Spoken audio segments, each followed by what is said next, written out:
الحمد لله والصلاة والسلام على سيدنا محمد وعلى آله وأصحابه أجمعين. أما بعد،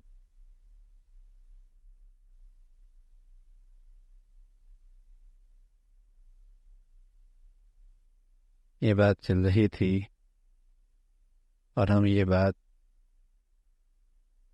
سن رہے تھے، پڑھ رہے تھے کہ ایک سچا مسلمان قرآن کے آئینے میں اور پیارے نبی کے ارشادات کے آئینے میں کیسا نظر آتا. المسلم الصادق المؤمن الحق، سچا مومن اور سچا مسلمان کیسا ہوتا. ہم ہیں تو ایسے نہیں، لیکن کم از کم صحیح تصویر، صحیح علم تو آ جائے، اور اس آئینے میں دیکھ کر ہمیں اندازہ ہو کہ کہاں کہاں کوتاہیاں ہیں. تو بات چل رہی تھی کہ ایک مسلمان جیسے اپنے اللہ کا حق ادا کرتا ہے، وہ والدین کا بھی خیال رکھتا ہے، اولاد کی بھی حقوق ادا کرتا ہے، ازواجی رشتہ اور اپنے اہلیہ کے ساتھ بھی اچھا سلوک کرتا ہے، لیکن اس سے بڑھ کر وہ اپنے رشتہ داروں کے ساتھ بھی صلہ رحمی کرتا.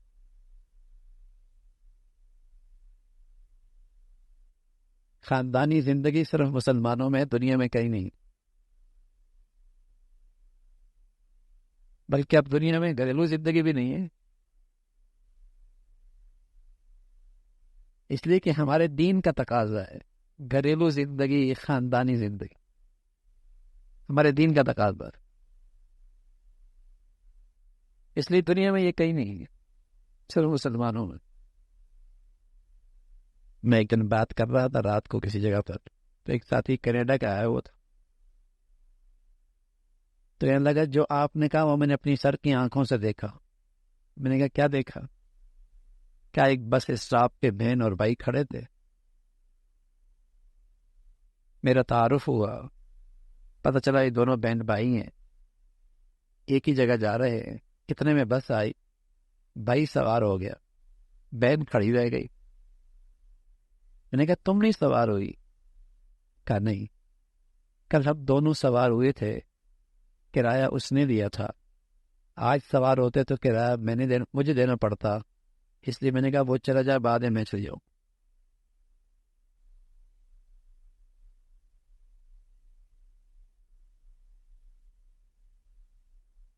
ہم بس اوقات بغیر سوچے سمجھے اس نئی روشنی کی طرف دوڑے جا رہے، اور یہ سوچے دیکھے بغیر کہ وہاں ان کا کیا حال ہے.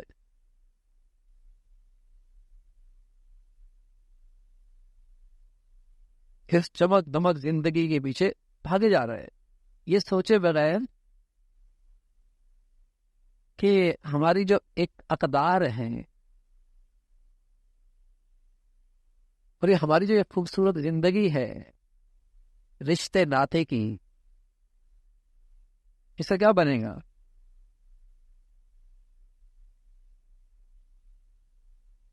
تو یہ صرف اسلام کی تعلیمات ہیں.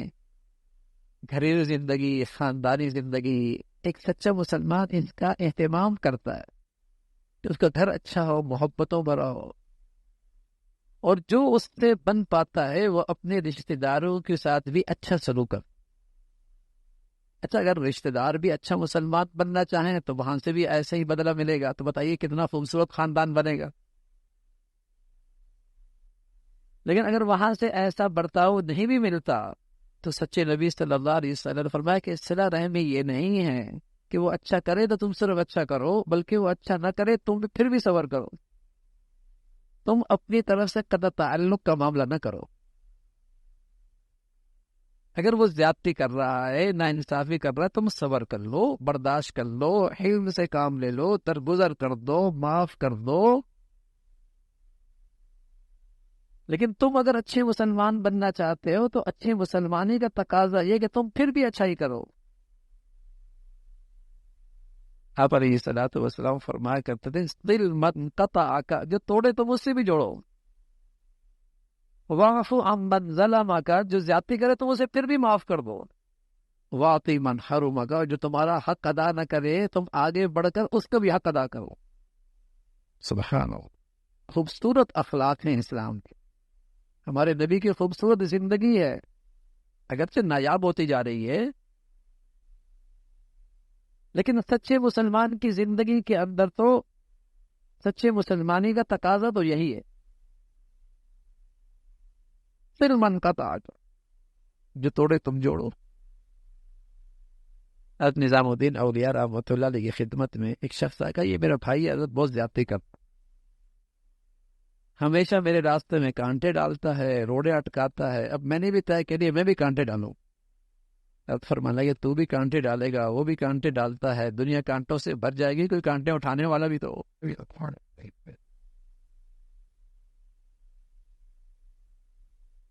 کوئی آدمی اخلاق کے لحاظ سے خاندان میں کمزور بھی ہوتا تھا تو نوبت جنگ و جدال تک نہیں پہنچتی تھی، اس لیے کہ ادھر سے اخلاق اچھے ہوتے تھے، ادھر سے درگزر ہوتا تھا. لیکن جہاں دونوں طرف بد اخلاقی ہو، پھر گھر بکھرتے ہیں، خاندان ٹوٹتے ہیں، پھر خاندان بکھرتے ہیں. تو ایک سچے مسلمان کی زندگی کیسی ہوتی ہے؟ وہ جہاں اپنے بچوں کا خیال رکھتا ہے، وہ اپنے گھر والے کا خیال رکھتا ہے، اپنے والدین کے حقوق ادا کرتا ہے، اس سے آگے بڑھ کر جتنا اس سے بن پاتا ہے اپنے رشتہ داری کا بھی حق ادا کرتا، رشتوں کو بھی نبھاتا ہے. حضور علیہ الصلوۃ والسلام فرمایا کرتے تھے کہ اللہ تعالیٰ نے مجھے بھیجا ہے بصلۃ الارحام، رشتوں کو جوڑنے کے لیے اور بتوں کو توڑنے کے لیے اور اللہ کی وحدانیت کے لیے. سبحان اللہ. یعنی دیکھیے اللہ کے نبی صلی اللہ علیہ وسلم صلہ رحمی کو کیا اہمیت دے رہے ہیں. فرمان لگے اللہ نے مجھے بھیجا ہے رشتوں کو جوڑنے کے لیے، بتوں کو توڑنے کے لیے، اللہ کی وحدانیت کو دلوں میں ڈالنے کے لیے.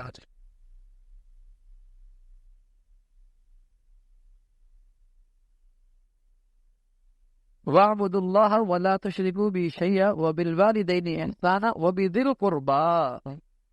والدین کے بعد رشتہ داری.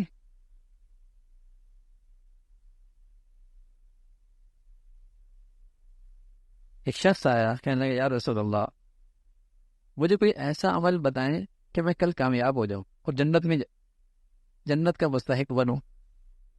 آپ علیہ الصلوۃ والسلام نے فرمایا تعبد اللہ ولا تشرک بہ شیئا، اللہ کی عبادت کرو، اس کے ساتھ کسی کو شریک نہ ٹھہراؤ، نماز کا اہتمام کرو، زکوٰۃ دو، وتصل الرحم، اور رشتوں کو جوڑو، صلہ رحمی کرو، صلہ رحمی. بلکہ اللہ کے نبی صلی اللہ علیہ وسلم نے ایک انعام بھی بتایا ہے، انعام بھی بتایا اس دنیا میں. فرمایا من احب ان یبسط له فی رزقی وینسأ له فی اثری فلیصل رحمہ. جو یہ چاہتا ہے کہ اس کے دنیا میں اچھے تذکرے ہوں، لوگ ان لوگوں کی زبان پر اس کی تعریف ہو، عزت کے بول ہو، اور اس کا رزق کشادہ ہو، تو اسے چاہیے کہ صلہ رحمی کرے. بعض اعمال ایسے ہیں جس کے ثمرات آدمی اس دنیا میں بھی دیکھتا ہے. ویسے تو ثمرات اعمال کا اصل اجر و ثواب آخرت میں، بعض اعمال ایسے ہیں کہ اس کے ثمرات آدمی اس دنیا میں بھی دیکھتا ہے، ان میں یہ بھی ہے. فرمایا جو یہ چاہتا ہے کہ اپنا رزق کشادہ کرے اور لوگوں کی زبان پر اس کے لیے عزت کے بول، تعریف کے بول ہوں، فلیصل رحمہ، صلہ رحمی سے کام، رشتوں کو جوڑے. اس لیے اللہ کے نبی صلی اللہ علیہ وسلم فرمایا کرتے تھے جنت میں نہیں جائے گا قطع تعلق کرنے والا، جنت میں نہیں جائے گا قطع تعلق کرنے والا. سامنے والا بد اخلاقی کا مظاہرہ کر رہا ہے وہ اس کی بات ہے، میں تو اچھا مسلمان بننا چاہتا ہوں، میں اپنی طرف سے اپنا دل صاف کر دوں؟ بلکہ فرمایا بہت مبارک راتیں، بہت مبارک راتیں، لیلۃ القدر، رمضان کی گھڑیاں، شب جمعہ، مقدر راتیں، مقدس گھڑیاں، آدمی کی دعائیں آسمانوں پہ رک جاتی ہیں۔ فرمایا جب تک یہ قطع تعلق نہیں ختم کرے گا اس کی دعائیں اوپر نہیں جائیں گی۔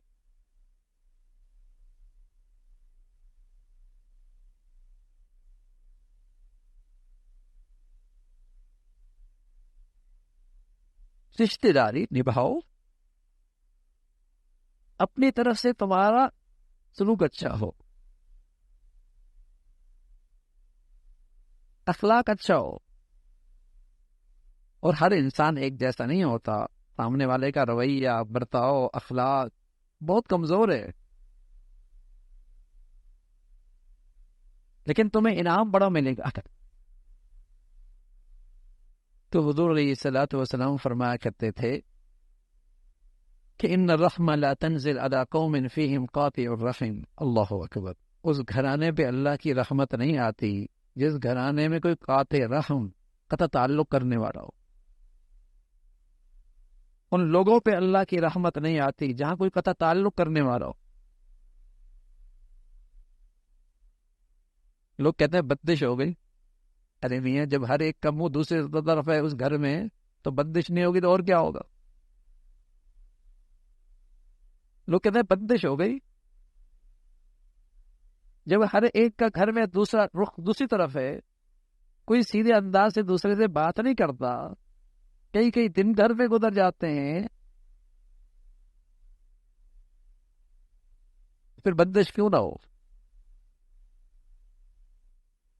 اعمال تو خود کرتے ہیں بندش والے، اور پھر کہتے ہیں کسی نے بندش کر دی۔ اور سچے نبی نے بندش کھولنے کا راستہ بھی بتایا ہے، رزق کشادہ ہو جائے گا، صلہ رحمی کرو، کرتے نہیں ہیں۔ ہاں اس کو وظیفہ بدولو، ایک ٹانگ پہ کھڑے ہو کے اتنا وظیفہ کر لو، یہ کر لے گا، نہ ادھر دیکھنا نہ ادھر دیکھنا، بس سامنے دیکھنا اور اتنا مرتبہ پڑھ لینا، یہ پڑھ لے گا۔ وظیفوں میں بہت آگے ہے لیکن زندگی نہیں بدلے گا، دل نہیں صاف کرے گا، ہوٹ ختم نہیں کرے گا، دل سے درگزر نہیں کرے گا، معافی تلافی نہیں ہوگی، وظائف پڑھ رہی ہوگی، ہر نماز کے بعد مصلی پہ بیٹھ کے وظیفے پڑھ رہی ہوگی، مجموعہ وظائف سامنے ہوگا، پڑھ رہی ہوگی وہ۔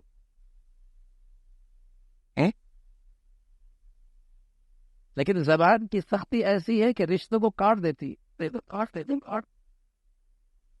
زبان کی کاٹ ایسی ہے کہ محبت کے رشتوں کو کاٹ دیتی ہے، زہر ہے، زہر زبان پہ پھینک دیتی ہے، رشتوں میں کڑواہٹ آ جاتی۔ یہ ہے بندش، اس سے گھروں سے زندگیوں سے اللہ کی رحمت روٹھ جاتی ہے، اس سے گھروں سے زندگیوں سے اللہ کی رحمت روٹھ جاتی ہے۔ تو رسول اللہ صلی اللہ علیہ وسلم فرمایا کرتے تھے ان الرحمة لا تنزل على قوم فيهم قاطع الرحم۔ اللہ کی رحمت وہاں نہیں آتی جہاں کوئی قطع تعلق کرنے والا۔ فرمایا آدم کے بیٹے کے اعمال اللہ کے ہاں پیش ہوتے ہیں ہر دن خمیس شب جمعہ کو، لیکن اس شخص کا عمل قبول نہیں ہوتا جو قطع تعلق کرنے والا ہو، اس کا عمل قبول نہیں۔ تو ہمارے دین میں اور اسلام کی تعلیمات میں یہ ہے رشتوں کو جوڑو، خاندانوں کو جوڑو، اور سامنے والا اگر بد اخلاق ہے تم پھر بھی صبر سے کام لو، درگزر سے معاف کرنے کام لو، معافی سے کام۔ تم اپنی ذات سے دل کو صاف رکھو۔ بس اوقات میں معافی مانگتا ہوں، سامنے والا معاف نہیں کرتا، تو اللہ کے ہاں آپ بری و ذمہ، آپ کا درجہ اللہ کے ہاں بلند ہو گیا۔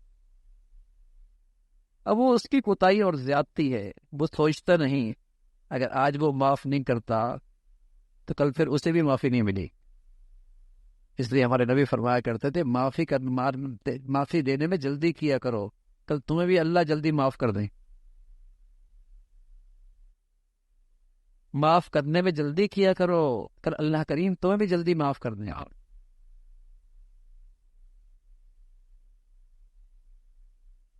حضرت ابوبکر رضی اللہ تعالیٰ بڑے آدمی تھے.